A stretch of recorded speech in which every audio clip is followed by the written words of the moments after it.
Did you at any point in time while you were in Nigeria think that a time or a day will come when you'll be criticizing the Canadian government that you were planning to, the country you were planning to go to, so passionately like this? Whatever you cannot question is the problem. I started to look critically at the Canadian government and its form of expenditure.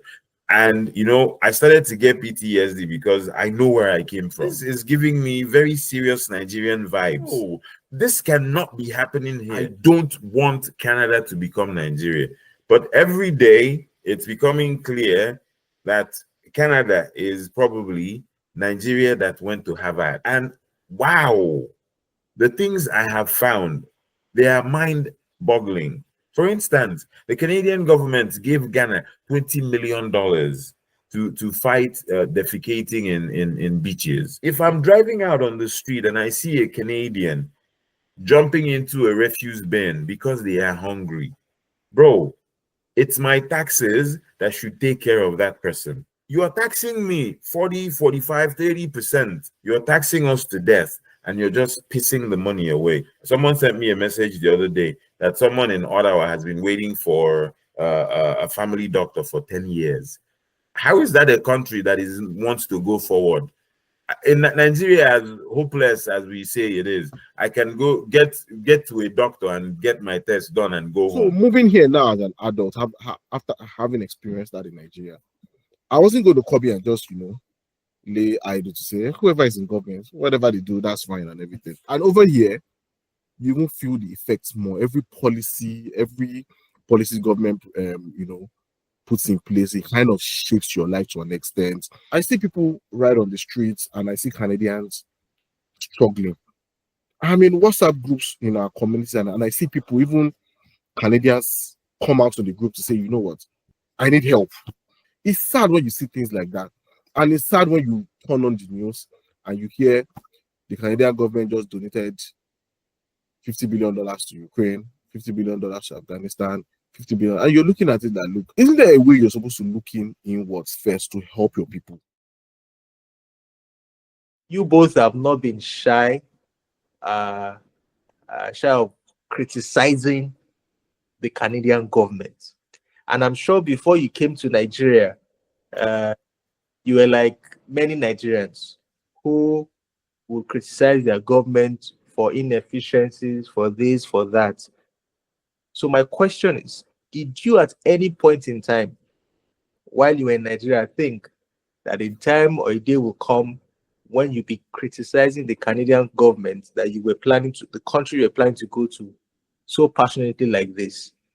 And how long did it take you to get to the point where you started saying, wow, what are these people doing? I left Nigeria because I thought, okay, these people had their things put together and they were sorted, but I'm in this system right now and they're not there. When did you get to that point when you started giving out this strong criticism in very equal measure? The time was 2020, and I remember this precisely because I remember waking up and reading news on China and what they were doing with COVID. And it was something, oh, wow, it's happening over there. We're safe here. But this was around November 2019, thereabout. I'm not sure now, but around that time. I remember the month because there was the following year, it would be what is it called? The New Year for China, something like that. And I remember, yes. And I remember laying on my bed and saying, wow, isn't it wise that we shut down the Canadian airspace? Not that we want to shut out Chinese Canadians, but to prevent this virus from crossing over, because it was just Wuhan. A lot of things were happening there. Well, the Prime Minister went online and said, we can't do that and this and that, blah, blah, blah, blah, blah. Before you knew it, COVID cases started popping up in Canada. And, it brought us to where we were. So at some point, it became clear to me that certain powers don't want questions asked about COVID. I studied microbiology for 4 years. I went on to do a master's in food microbiology. and I understand immunology.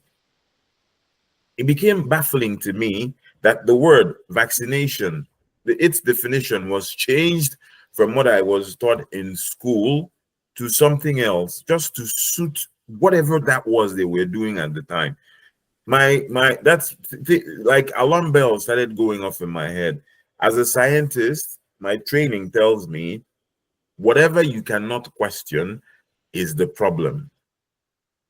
So I started to look into certain things. And, as I did this, things started to just open up. Like the Canadian government is borrowing $400 billion. While I was doing this, I was in a time period where I was regretting not studying economics in SS schools. I did economics for just one term in SS1. I was regretting, and I put it upon myself that I'll start reading books on economics because I want to understand how this thing functions.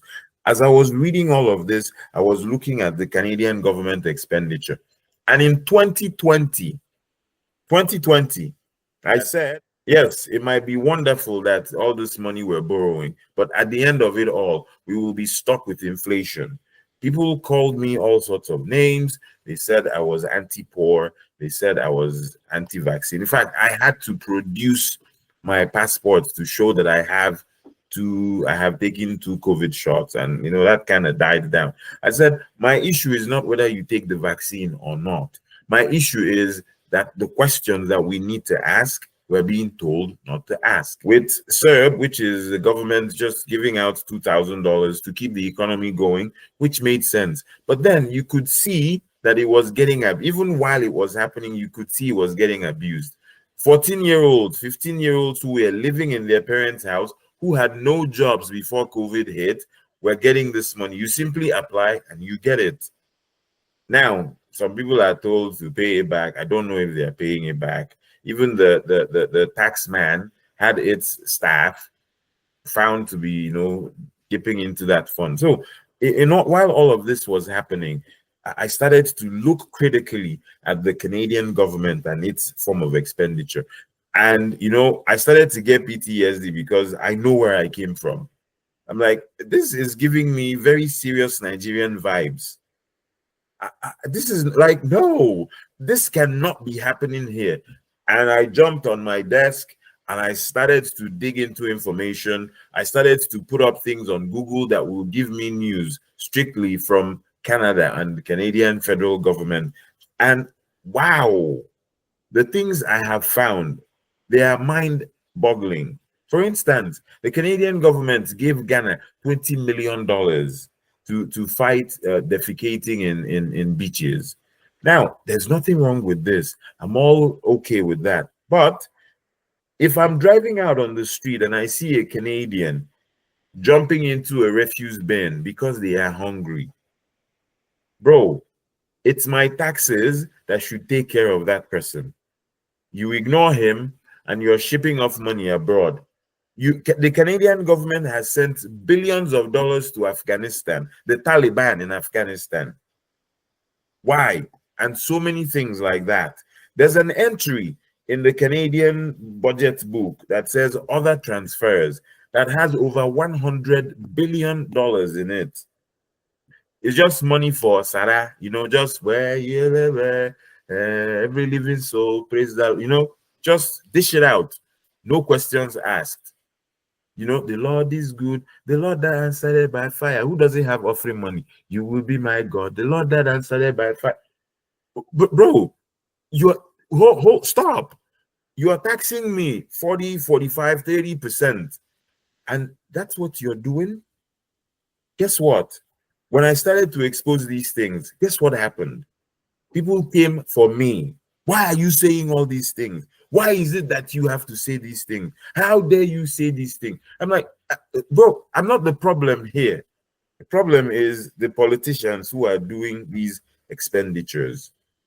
You're taxing us to death and you're just pissing the money away, which is fine. But then it's to a ridiculous amount. I'm doing my public advocacy because I don't want Canada to become Nigeria. But every day, it's becoming clear that Canada is probably Nigeria that went to Harvard. When you say this, it sounds funny, but ask Busui, it is true. The things you see government officials doing. The other day, someone said, a clear white person said he's a government minister. He said he's indigenous. And so he accessed a fund that gave his company $200,000 contract. There's various ministers who have been found in one conflict of interest or the other. This one gave a contract to a company that is owned by her best friend.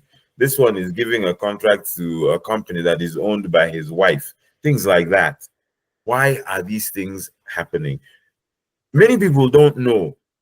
Before Justin Trudeau resigned, the Canadian Parliament was at a standstill. Why? There's this fund they created called the Green Slush Fund in quarters. And it was from this fund that they just kept giving out money. The Conservatives said there's fraud in this. The House agreed that there was fraud in that fund. The Speaker ordered the Liberals to produce documents, hand them over to the RCMP so it can be investigated and the charges pressed or, allegations cleared. The Liberals refused to do this. So the Conservatives filibustered the Parliament and said, no government business will happen until this happens. So even if Parliament is recalled, it will take, some special consideration. Parliament getting recalled to address this tariff thing. It will take some special consideration for deliberations to happen.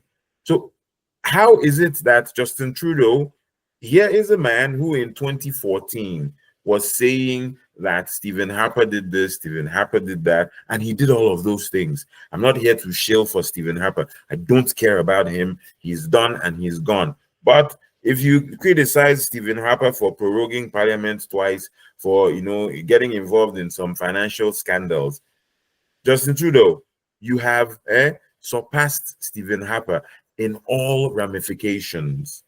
You've prorogued Parliament. There's a lot of scandals involving you and your ministers. So I think as citizens, we need to dial in more. This is not a liberal hate or conservative hate. I don't care what side you represent. I think it's important that we have political participation on either side. But keep your eyes open, ask questions. Don't be the kind of person who, now it's almost like now we're replacing religious ideology with political ideology, so that it's no longer my pastor said, it is now my favorite politician said this. So once my pastor has said, I shouldn't question it, he came from God, even though I know my pastor is a native doctor, but yeah, he's a pastor, it came from God, I have to listen to it.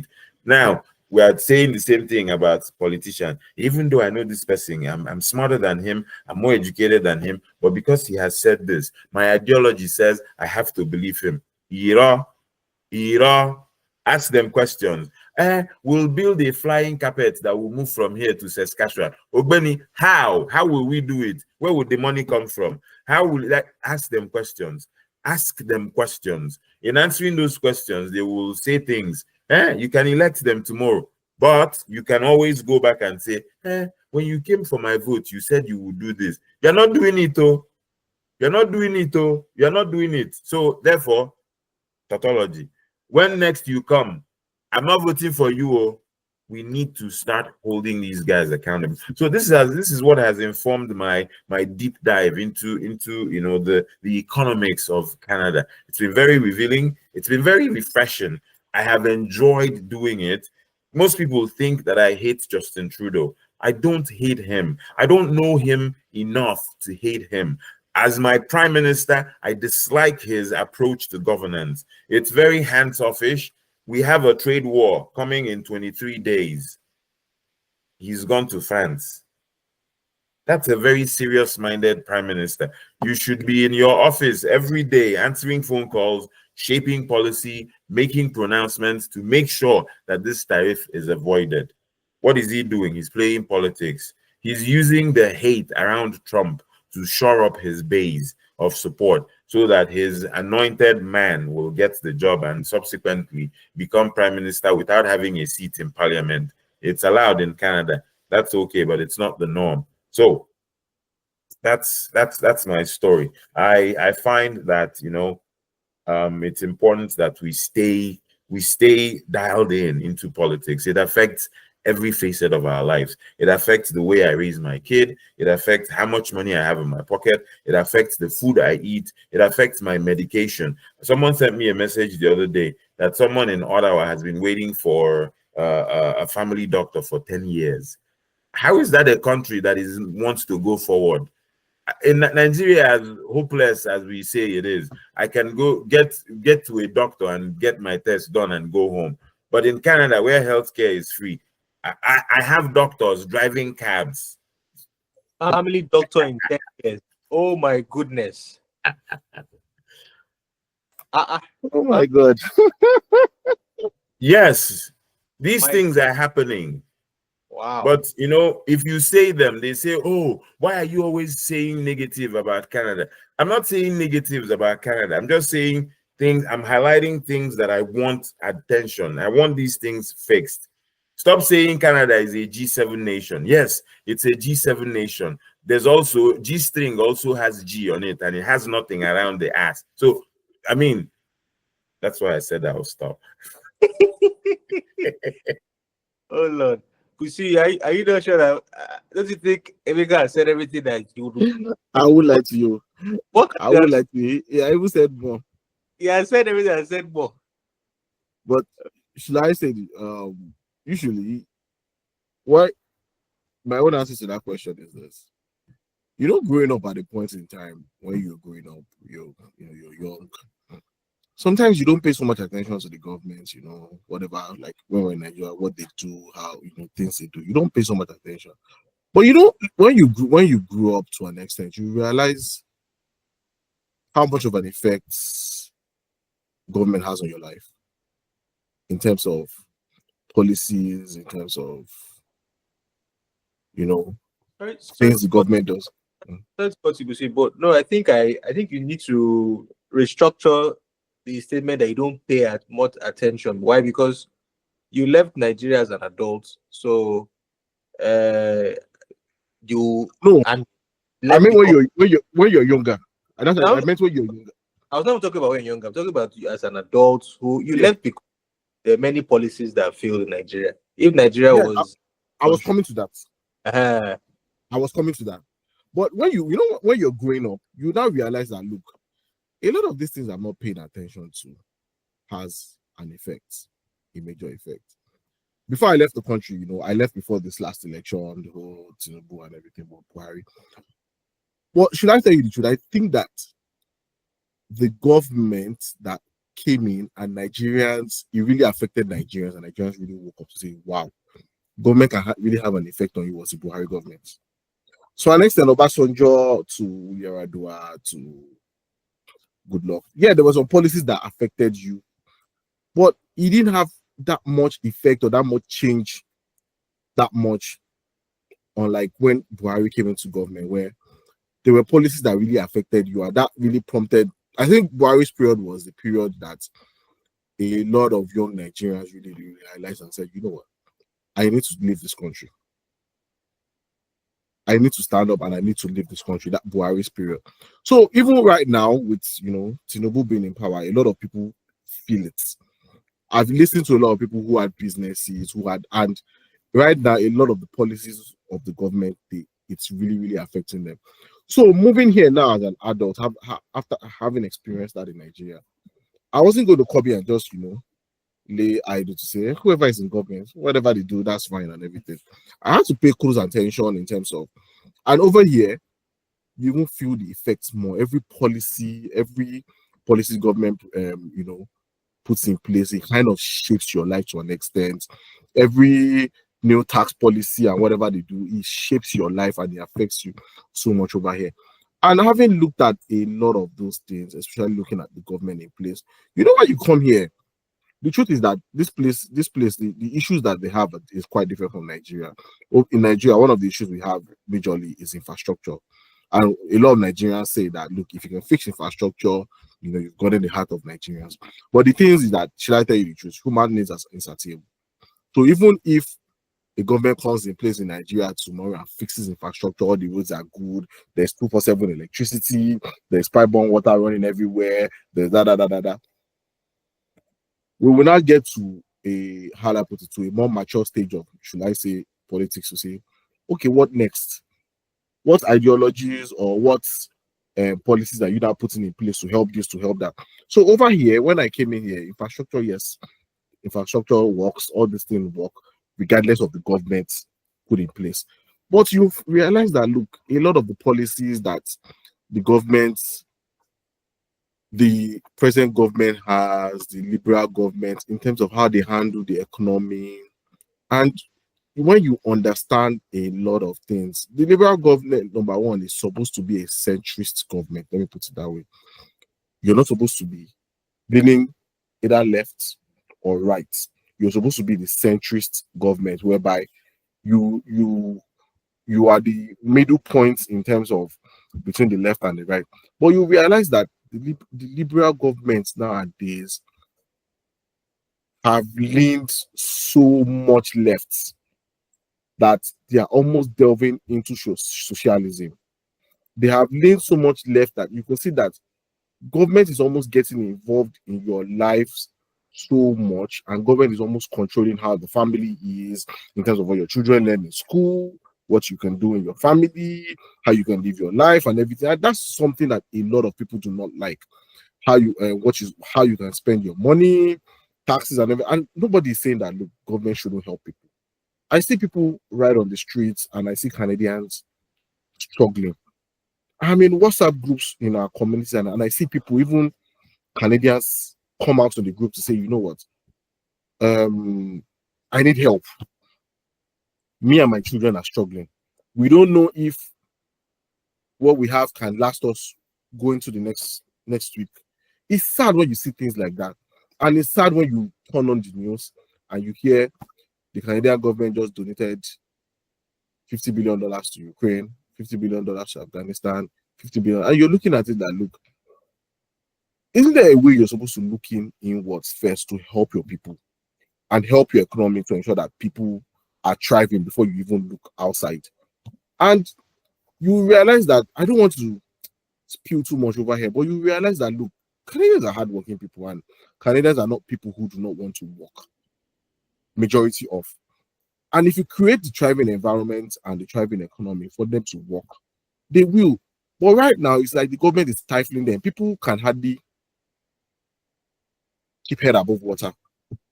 You almost have to have 2 jobs, 3 jobs now. You have to have a job and you have to have a hustle to be able to keep your head above water, which should not be.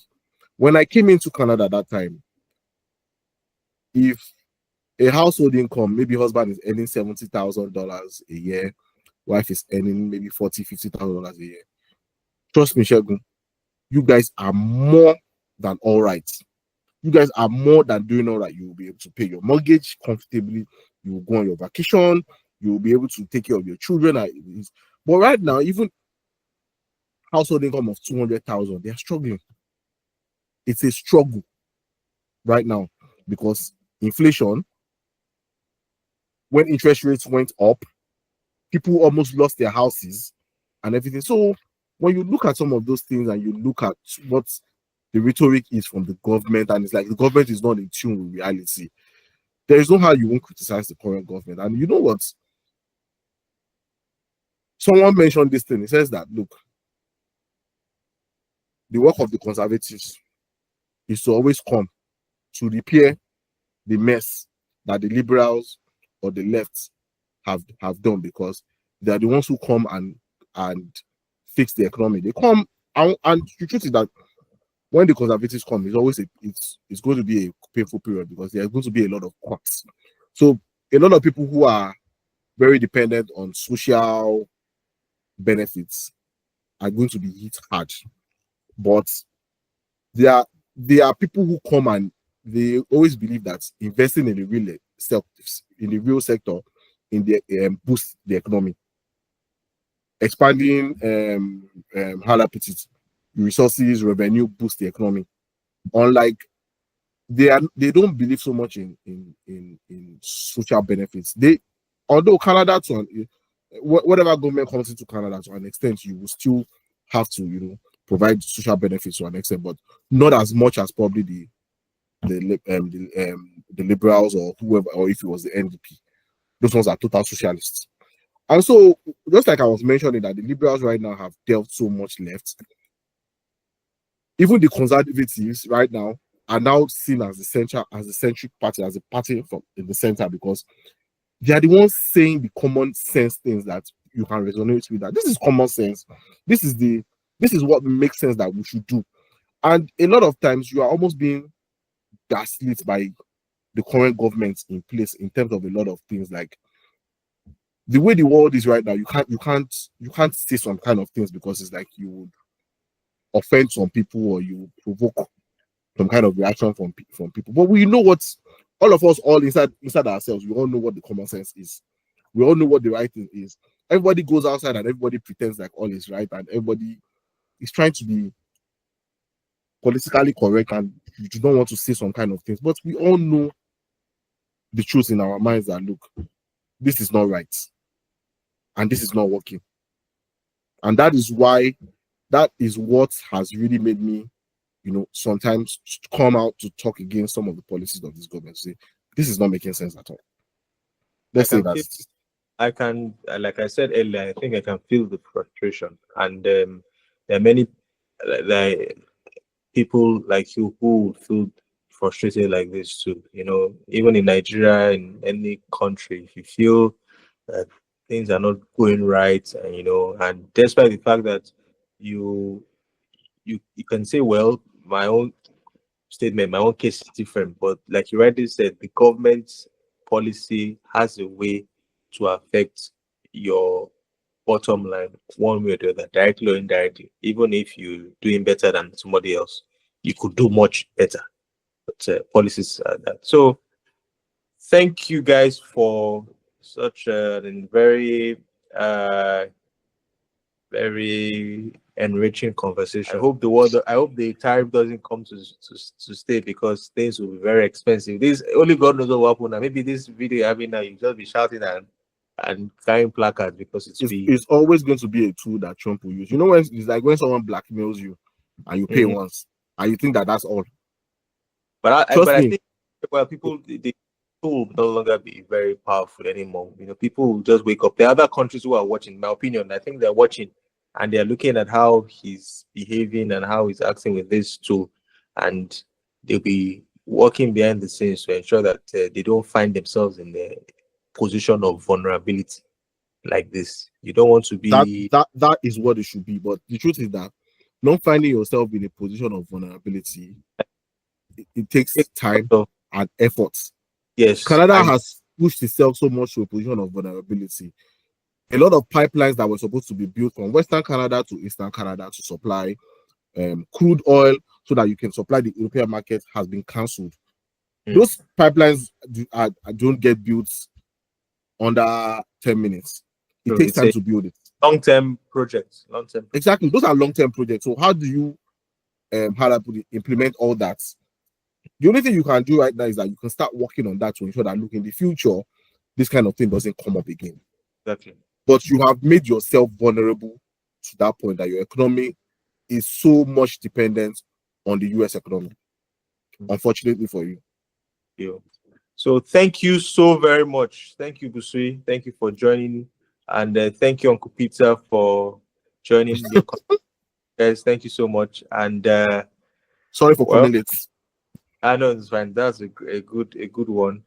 It's 4 o'clock here. You can see that my eyes are already. You are struggling.